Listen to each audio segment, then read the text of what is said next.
What up, everybody? Scuffy here, and we did it. We are over 500 subscriptions. Just a really quick shout out and thank you to everybody who subscribes to the channel, who enjoys the videos, who watches the videos, shares the videos, spreads the joy, spreads the fun of Horus, Heresy, Legions. Big thanks. I have no idea yet what I'm going to do. I've been really busy this week. I went to bed with 492 subscriptions, and over the course of 2 or 3 days it's popped up to 509 subscriptions. That's fantastic. Gonna keep it coming. We've got the Imperial Knights expansion that's going to be coming in 2 more weeks.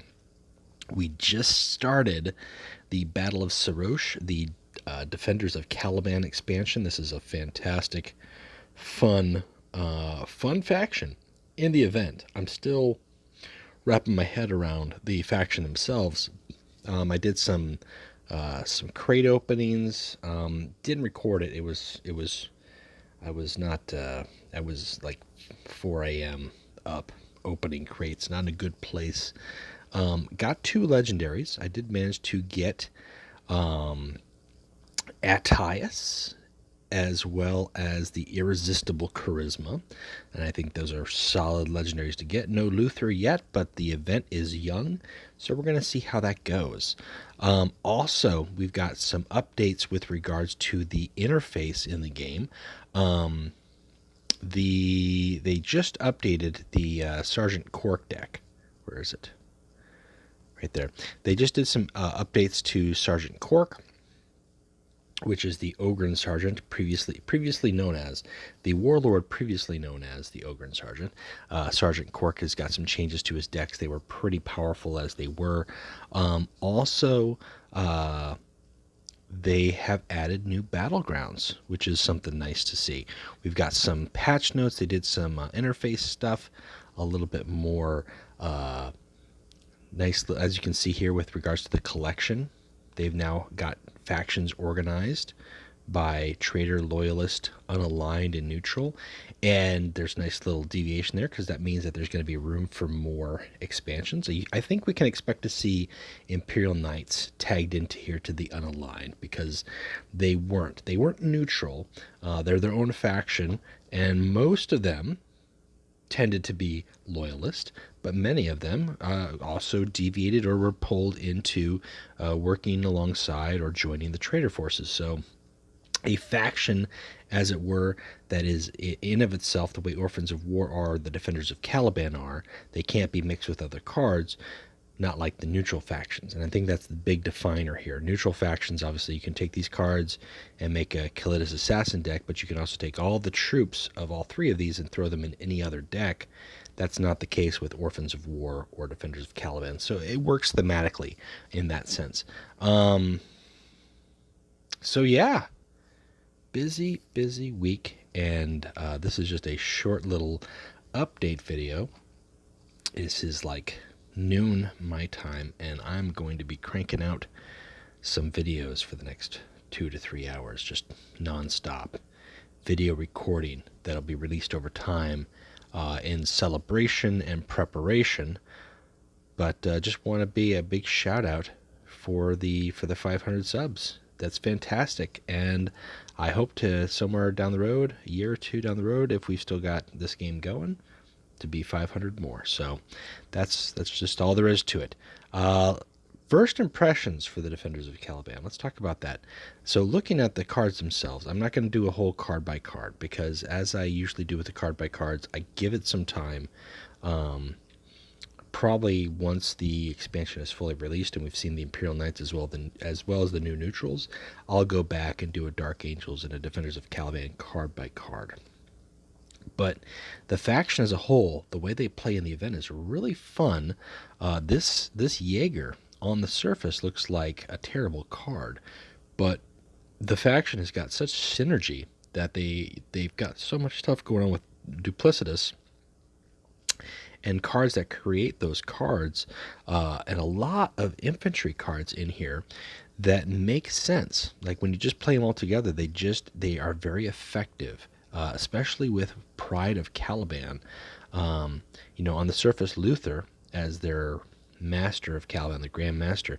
He doesn't have a Reckoning right now. He doesn't have an Act Again ability, but he can make something -3/-0.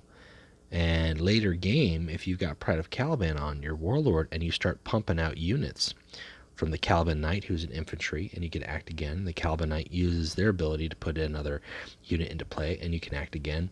And you've got this faction who can strangely flood the board very quickly with a lot of minuscule things and capitalize on that. Now, the downside to the faction as a whole, I think, really is, like, as I said, I think in the event they're very good, but I think outside the event, cards like Informant Network, which we're already seeing common use, Artillery Strike, the big one, Defensive Satellites. I mean, these are scattered throughout decks all over the place. They have their purposes already in dealing with anti-stealth, dealing with low health troops that have, duplicitous on them. These cards really just make quick work of it, and I feel like the faction is very susceptible, very weak to that type of tactic, as well as warlords themselves who have got some sort of splash effect or wide range effect, whether that's Canis Vertex,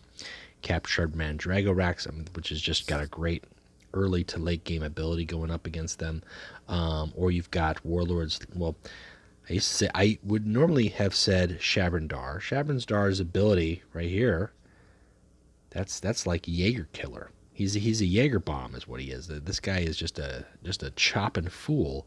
There's a lot of cards that are going to deal with those low threats, but I do think the key to the faction is not that, it just relies on this 1 or 2 card combo. It has a lot of cards that fuel that. So you might blow your Defensive Satellites once. Will you be able to blow it 2 to 3 more times? Because the faction has the ability very quickly to respond to that. Yeah, they might get something destroyed, but that they can put out 2 more of those things, or put out 3 more of those things, or late game put out 5 more of those things. They still have recursion. So very interesting to see how the game is going to come with this faction. I'm not massively hyped with the Defenders of Caliban. I really wasn't to begin with. I'm not a Dark Angels player. It's another faction, and that's fantastic, and it's definitely a unique. It's got its own style. It doesn't feel like anything else. Even though they're a unit-based faction, they don't feel like Word Bearers or Ultramarines. So I really enjoy that. But really, Imperial Knights is the faction that I'm looking forward to seeing this expansion. If we're not going to get Imperial Fists, I'll take Imperial Knights. That's fine. That's fine by me. 2021 is going to be the year of the fist. There's going to be so much fisting. There's going to be fisting. You will be so sore. You will be so sore from the fists, and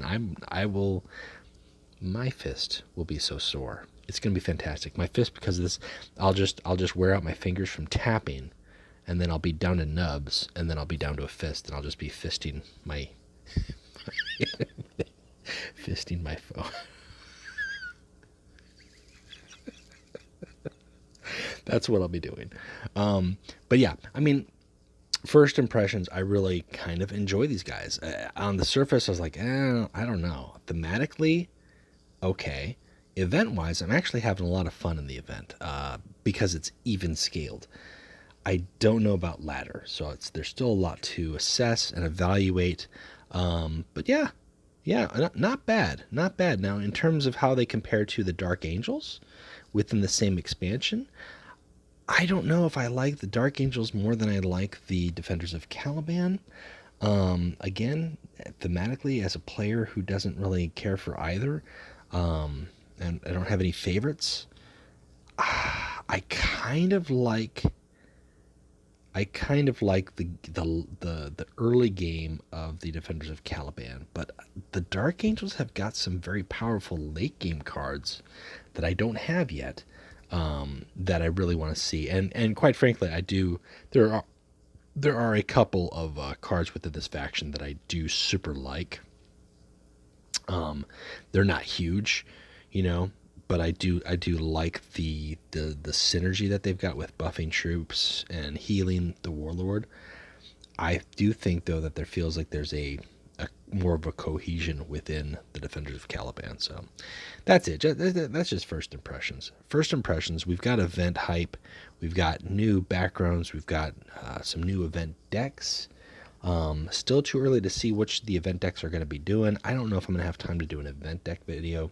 The thing with event deck videos is they have a shelf life of like 2 weeks maximum if you're out on day one, and then that's a video that nobody else is going to really pay attention to or need to use in the future, because the events change, the warlords change, sometimes the decks change.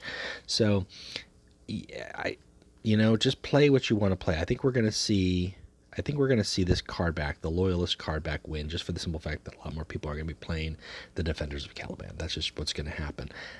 Art-wise, I like the Shadow of the Lion card back better. It looks more like a card back to me, but no preference whatsoever. So I'm going to get cracking on some recording. I'm going to get cracking on some deck plays. I'm going to be doing Atesh Tarsa. I'm going to do my Ornitov event deck, as well as Abaddon. I've been having some fun with Abaddon too lately.